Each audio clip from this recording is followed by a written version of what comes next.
EWM. So EWM, in the EWM warehouse structural layout, the first element is above everything is the warehouse number, right? And under the warehouse number there are several storage types. Individual warehouse facilities of the storage type uh, uh, can make up the warehouse complex using that technical spatial organization. So it can be a technical or it can be a spatial. It actually can exist physically in the warehouse, such as I have given you example of a departmental store where there are like slow moving and fast moving products. So it can be a spatial, it can be a technical as well. So it does not exist physically, but it is just a definition in the system to segregate the products, maybe because these products are of different groups. Let's say one product is a raw material, one is a MRO, semi finished goods. Everything's are there, all the products are there in the warehouse, right? So in order to segregate the different product types, we may have defined a storage type. We can define a storage type also. Okay. Let's say there are some organizational characteristics also are there. So under the storage type there is a storage section. Storage type is divided into storage section, all storage bins with the specific common attributes. So this all the homogeneous, with the attributes which are homogeneous to each other, they will constitute one particular storage section. Other maybe based on the requirement of the organization, there will be several storage sections. One storage section may be for the fast moving items. It may be, for example, in a paper industry there are several elements, like there are roles, like there are roles, or there are vitals, the different types of product, like even inside the raw material there are different categories of raw material, right? So the organization may decide that particular category of products should be placed in a particular section, particular area in the warehouse only. Okay. Or simply they can say that, okay, these products are from a different storage location, these products are from a different storage location. Okay. So based on that, they can also define a storage section as well inside the storage type. So for example, storage bins for fast moving, but do remember always that we can attribute the stock attribute can be assigned based on the storage type and not on the base of storage section, because this configuration of the stock type, assigning the stock type, assignment of stocks type is at the storage type level, it's not at the storage section level. So assigning of the stock type, right? Yes, assigning of a stock type, EWM stock type can be assigned only to the storage type, because storage type is, there is an assignment of availability group. Through availability group you will assign the stock type. In the storage type configuration, there is something called availability group. So we have already discussed what is an availability group.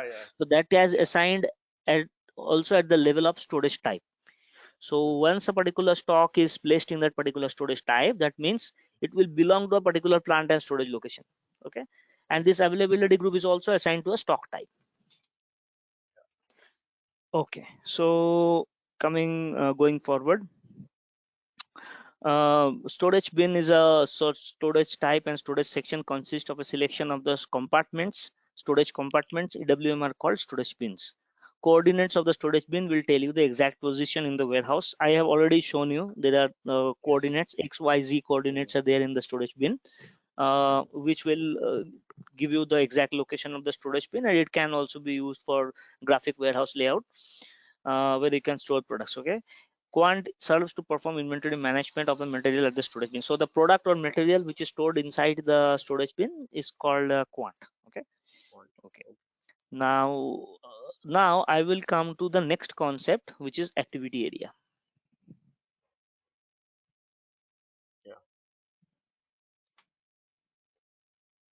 Oops, sorry.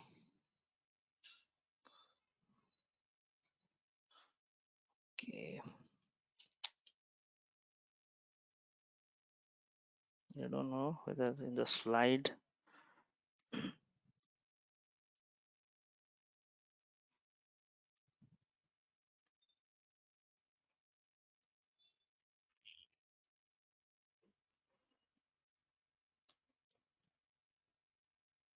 I think I've already discussed all this, right? So what is a standard storage type, identification point? Before moving to the activity area, please let me know if you have any question in this. No, it's okay. There are different storage type roles in the warehouse. So we have something called a standard storage type, identification, pick point, staging area group. Okay, staging area group is kind of an interim. This all identification, pick point, staging area group. Okay, work center, Mm, doors, mm. all are like interim storage Storage types. types. These are not the final location of the product. So Yeah. the standard storage type is normally where we want to put away the product, or the finally the product will be placed in those locations or those areas, right? Okay. We have something called yard, production, supply. Okay. Okay. So go ahead.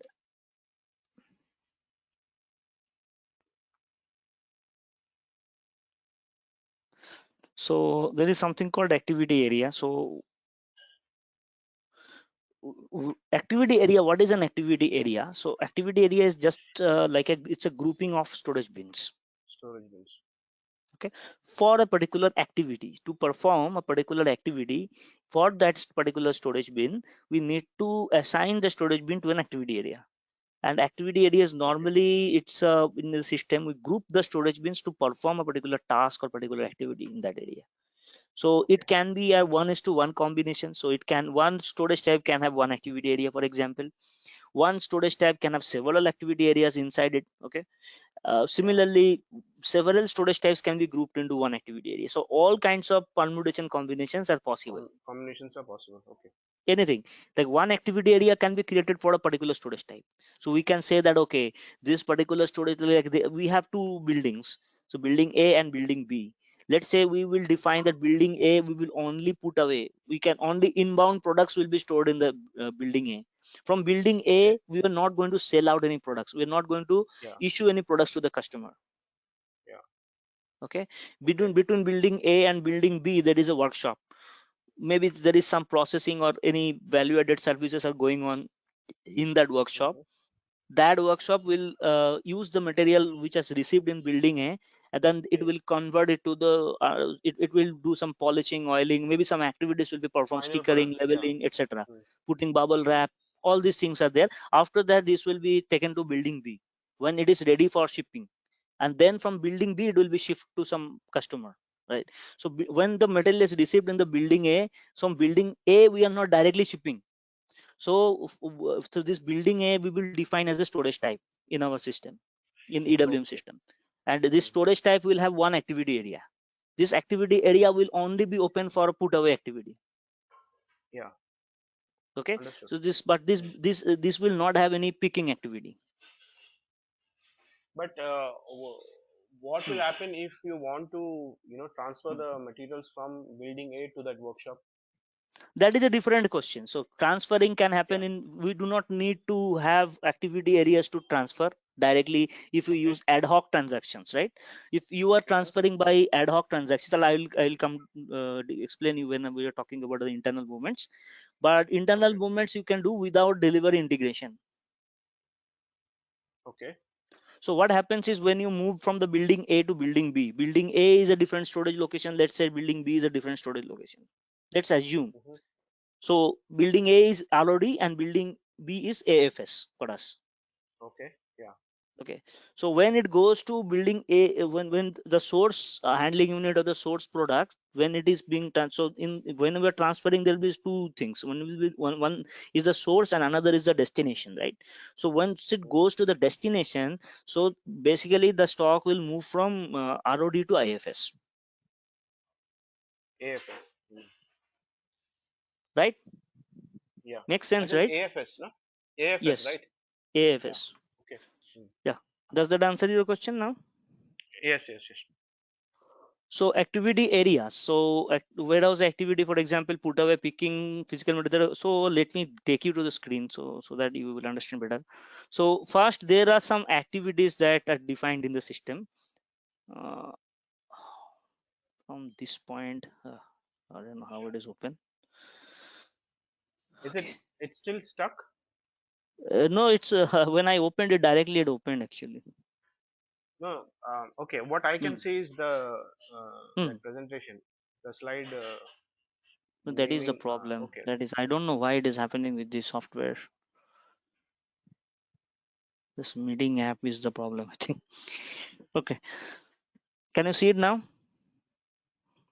Yeah. SAP screen. Okay, so what I was telling you, okay, this thing, right? Activity area. So it is inside a master data. So in the master Mm-hmm. data, I have mentioned okay, storage pin. I have to show you something, I missed it. Okay, so I have explained warehouse number, control number, storage type, storage section, storage type groups, everything I've explained it here. Okay, so let me go to the, since I started with the topic, let me first finish the activity area. Okay, so in the activity area, so what we do is the first we define activities. Mm-hmm. Okay. So we, in this activity, for example, there will be something called an internal activity, and there is an external activity, external process step or external activity. Okay, this internal activity will be defined by the system and you cannot change it. So you cannot create a new internal activity, for example, from here. Okay, but then you can create an external activity here. So sorry, I am telling you other way around. So this is an internal activity, and this is an, so this is, for example, we see. Okay, so these are already predefined in the system. Okay, so internal movement, how many activities are there? Something, the activity that is internal movement, physical inventory. Okay, Mm-hmm. at this, the put away, I think put away, somebody has changed it, maybe put away change with LM, labor management, I think. Okay, so all these activities are normally PTWY, this activity we use for put away. PICK, this is the activity that we use for pick. Okay, Okay. STCH is for posting change, REPL is for replenishment. So these are predefined in the system. You cannot create a new activity, but you can But create an external external. is predefined, huh? Externally, you The, can create whatever, but okay, the SAP has already defined internal is okay. Okay, defined in the system. in almost all the configurations. So wherever you go, internal, there are some in many of the customizings in EWM.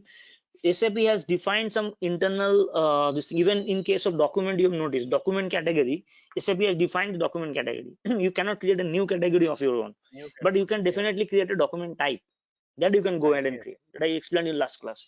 Here also the same thing. In, you can, there are some internal activities that are defined in the system. You cannot create them Mm-hmm. on your own, but definitely as per your organization, you can define some Z activities. Maybe this put away is, they are not calling it a put away, is they're calling it some other term, right? So you can Yeah. define it there. This put away also is a, like, put away, anything which is coming in the warehouse is a put away. What is a put Okay. away? Anything, any products that is coming into your warehouse is incoming products, basically. This will be called a put away. But every company will use their own terms. Maybe there is, the Okay. terminology is different, or maybe there are some sub steps inside that. Maybe the put away is not happening in one step, several steps inside that. So these steps will have individual names. So accordingly, we'll have to assign here. Okay, so after defining this activity, the next step, we are defining the activity area. This activity area is assigned to an activity. Okay, so let me say this is the activity area. So now we are just defining the activity area. So normally this 001, you see, this particular activity area is used for physical inventory. So all the storage types which are relevant for your physical inventory, calculations and all, you need, probably building A, you need to perform an inventory in building A. In our previous example, right, there are two buildings. Mm. So building A, you need to do some physical inventory, so you will assign this particular activity area to building A, the storage type which is your building A. That particular storage type will be assigned to this activity area. Okay, Yeah. so after defining an activity area,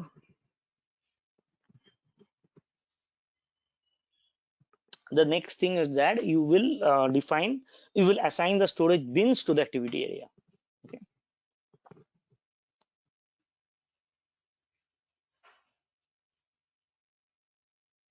so when you are assigning the bins to the activity area, uh, there are two things. One is, 1 second, it's very slow. So storage bins to the activity area, there are two things. One is the storage type. and in the bin level you will have aisle, stack and level. Okay, so you see here the first thing that you will see here is the warehouse number. The first thing is the warehouse number. The second thing is the activity area, and there will be sequence. You can have several activity areas, which means you can have several storage types assigned to a single activity, which I was telling you, like it's a very flexible transaction. So you can have many storage type assigned to one activity area, vice versa also, like many activity areas to one storage type. But suppose you are assigning different activity areas to the storage type, then all the bins in your storage type, how it will determine that it belongs from which activity area, right? Yeah. That is a problem. So for that you can have aisle, stack and bin section. Okay. Aisle, stack and level, sorry, ASL, aisle, stack, level. Stack and level. So Okay. you can have give some numbers. I will give you some examples from the standard also. I can give you some examples of, I think this is an activity area. Okay, let me come out of this transaction now, go to storage bin. So if you go to storage bin, there is something called a defined bin structure. So during your project, so once you are creating the storage bins, what are the options that you have? Suppose there are 10,000 storage bins in your warehouse. So is it possible to create them one by one? So there is a bulk upload program also, which will allow you to put all the storage bins in bulk. That is the first thing. Secondly, you can also define a structure here. So for example, our warehouse is B001. So for bulk structure, let me say for this warehouse, this list 20, for example. Okay, this is our low rack. I mean the normal rack storage. Okay, 10 is our high rack and 20 is the normal rack. So inside this, we will have we will have a template. This is not the bins directly. This is just a template of the bins. Now you see in the structure there is something called ASL. A stands for aisle. S stands for stack. L stands for level. So in this template, C means character and N means numeric. Okay. Character means what? A, B, C, D, right? These are, it can be like anything. Like it can be numeric also, or it can be A, B, C, D also. I mean, it can be alphabet also, it can be numeric also. In the, from a technical definition, if you if you go to ABAP, if you ask any ABAPer or any developer, what is the data type? There are different data types. Data has a type also. So there are two types broadly. One is a character, another is a number. It can be either a character or a number. There are several other types also available, but these are two broad things. So N means you can only have 0, 1, 2, 3 for these type of numbers, and C means you can have only character. Now pay attention to the value here. So this is your start value. So if you create a template with this, so the first bin will have 0020, then there is a hyphen, right? 0020 hyphen. This everything, this entire thing is coming under character. But the moment you are saying 01, it is coming under number, numeric. Then again this character. So hyphen is coming under character again. Then 01 is again coming under. You understand how it is happening? Okay, understood. Yeah. So now your start will be 00201111 and your end will be 155. But how it will increment? Incremental value also is given. So let's say your first bin that is created in system. I think I have to connect my charger. Okay, the first bin that is created in your system will be 20-01-01-01-01. But what is going to be the next bin? That for that you need increments also. So if you give 010101 this increment, then what will happen? The next bin will be 0020020202. Correct? Okay. Yeah.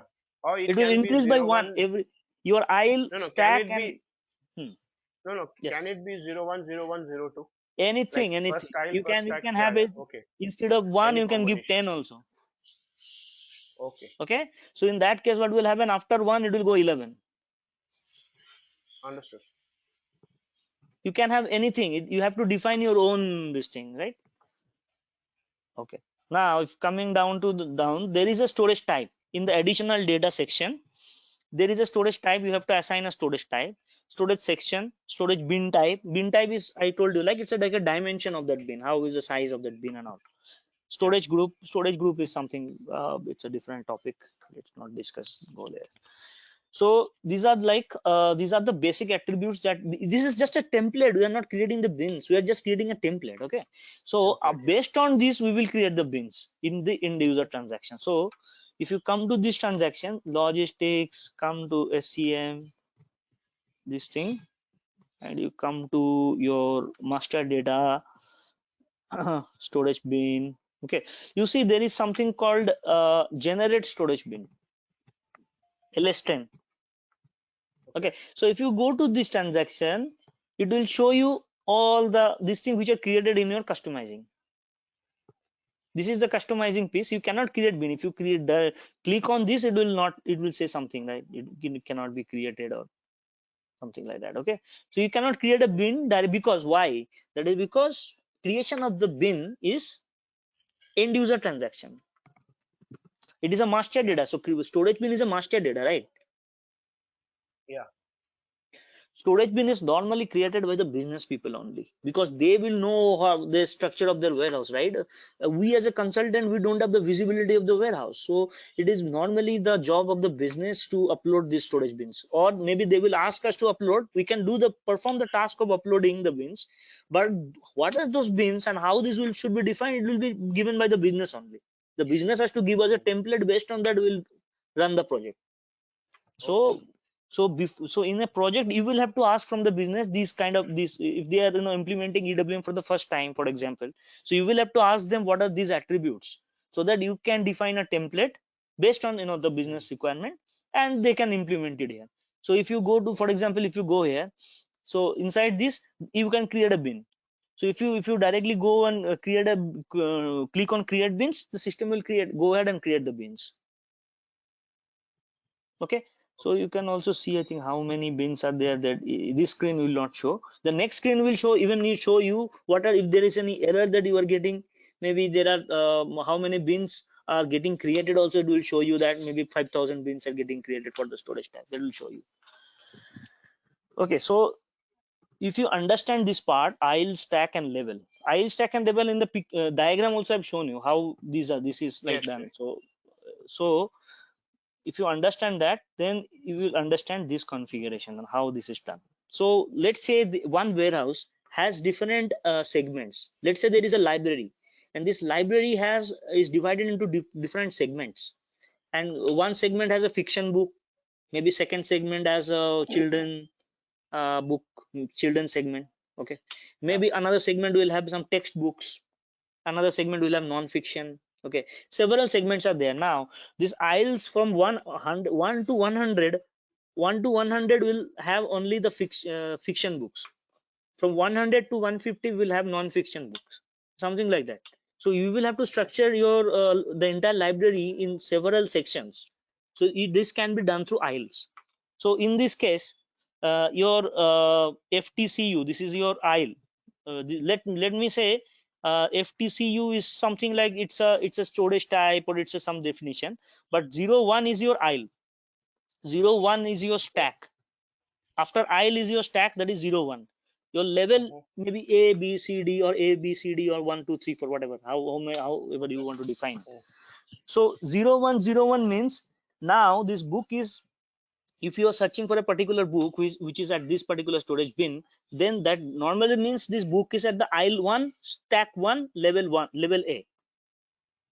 Okay. Okay, so you will have to define and group your storage bins like that here in this activity area. So it is talking about that. Okay, okay, there is something called a consolidation group. So consolidation group is nothing but if you will understand when I will explain you the inbound process, the packing process, etc. So everything which is packed will have a, normally will have a consolidation group. Normally it can be assigned to a storage type also, or at the activity area level. So different products coming from your vendor has to go to different segments inside your warehouse, so they will have different consolidation groups.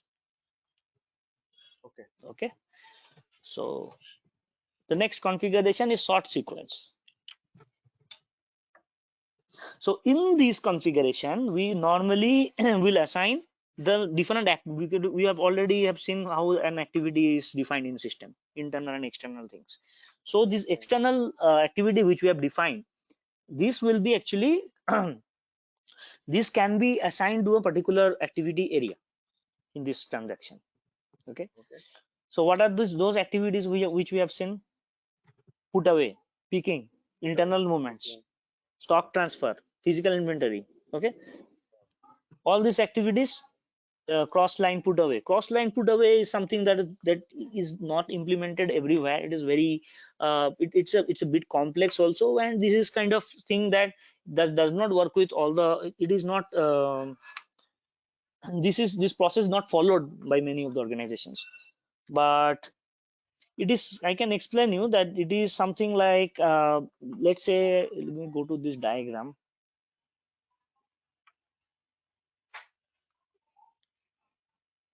Activity. Okay, so cross line stock put away CLSP. Okay, so what happens there is, so if you see this diagram, last time also I've shown you. Okay, this diagram. So what happens is, suppose I am standing here in the aisle 1. Hmm. Okay, Russell, you are with me? Yeah. Yeah. Okay, I'm hearing suppose you. I am standing here. Okay, suppose one warehouse operator is standing here. He is now Okay. located in this, he is now standing near this particular aisle A. Okay, Mm-hmm. in the front of the aisle A. So on his left side he can see stack 1, on the right side he can Yeah. see stack 2. Yeah. Okay, so now let's say we are he is supposed to pick the products for a particular customer order, and now Okay. this particular product, it is also present in stack 1, also present in stack 2. Let's say Okay. 10 quantities of the products are required. Okay, Yeah. so 8 quantities are available in stack 1, 2 quantities are available in stack 2. So Okay. it fulfills the requirement, right? So he Yeah. can, it's very near to him, he can do left and right. He is standing here, so he can actually go to left and he can go to right. Right. Yeah. But the normal sequence, it doesn't work like that. A standard sequence so far, before implementing this cross line put away, this function, this is a new functionality that they have in EWM. It was not there in the previous solution. So all Okay. the previous solutions, the pick path, the user was not able to switch to stack 1 from stack 2. So what will happen after Okay. stack 1? So if you see this also, this the structure of the bins which I showed you, this one also, sorry, which one here. So after 1, I'll stack level. So normally how it happens is, after 0 1 0 1 0 1, the last thing which is the level, that will increase. After A it will go to B, after B it will go to C, something like that. Okay, after suppose after that is done, then the level, after the level, the stack will start increasing, incrementing. Okay, after the stack it will be the, like that it will go. You Okay. Ah, understood, that's na? what I was saying. Yeah. But So your basically, from the aisle level. will not change. Yes, so Okay. here Okay. we are supposed to change the stack from stack 1 to stack 2, but in standard system is not changing the stack, it is changing the level. Level. Okay, so but he can see the product is there, he is standing here, so he can easily change the stack and can get this product from here. 8 plus 2 10, he will fulfill the requirement and go to the, he will take the product to the staging. So this is called as, so for this functionality they have implemented cross line. The name itself will signify is crossing the line, right? Oh, Here it is one okay. line, the one stack is there, here it is one stack on the right and left. So from right he has to switch to left, so it is just like crossing the line. So then hence the name, cross line stock put away. But I rarely seen business using it, even though it's a new functionality, and as a package, as a consultant, you must know what all the functionalities are there. Okay, Okay. internal movements, physical inventory, internal movements, stock moval, these are used, these are widely used, right? Inventory is for performing a physical inventory. Internal movements, then we have pick, put away, replenishment. Okay, So this activity area is assigned to a storage type. We have already assigned this to a storage type and the storage bin in the previous configuration. But in this sort sequence, what we are doing is we are assigning that activity to the activity area. And several activities can be assigned to an activity area. Okay, it is not that you only perform normally 001. We only perform physical inventory. We do not perform any other activity in this activity area. So you will normally see only activity INVE, which is an inventory activity. But for other activity areas, for example, I've created an activity with 20. So this 20, what are the activities you can perform? You can perform internal movements. You can perform internal transfer from and to this warehouse, this is storage type. Okay, both way. You can perform put away. You can, that means you can perform putting away products like inbound Yeah. products. You can perform picking. For All outbound. this can be done on this storage type. Okay, right. And in the sort sequence, there is also stack bin subdivision. So how this will be sorted? So if you select the first one, for example, stack label bin, that means the first your bin subdivision that will be incremented. After that, the level will be incremented. After that, the stack will be incremented. Right, like I shown you in the structure. So there are three Yeah. things will be considered for for searching the storage bins. How now we are here, we are trying to determine how these bins inside the activity area will be searched by the system. Are you with me? Yeah. Yeah. Yeah. So it is if it is confusing you, please let me know. Okay. From when I've started with the activity area, I mentioned that it is a grouping of storage bins. For Yeah. performing any activity in the activity area, system has to group the storage bins are grouped inside the activity area. That's correct. But how, in what sequence the storage bins will be searched? So the sequence will be sort sequence will be, if you select this, then first it will check a bin subdivision, then it will check a level, then it will check a stack. Okay, like that it is. Or you can also define whether it's an ascending or descending. Like for example, we are using descending only. If it is an ascending, if it is an ascending, then it from after 1 it will go to after 2, 0 2. After 0 1 it will go to 0 2. 0 1 0 2 0 3 0 4, like that format it will go. It will begin in descending, it will be downward. Okay, so